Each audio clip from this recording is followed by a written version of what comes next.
ভাই বাংলাদেশি ভাই এটা কি মাছ ভাই? রূপচাঁদাই। সমুদ্র থেকে একটু অন্য ধরনের, হ্যাঁ খুব সুন্দর। কখন আসছেন? ফালাইলাম আর কি। সুন্দর।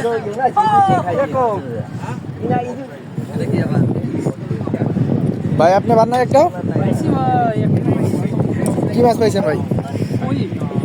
রূপচাঁদা না? যাক, 我那一只潮汐应该是全场最大只。 এই মাত্র আসলাম, আসার পরেই একটা ফিশিং হলো।我知道你没准，我的瓶子还比你还野生。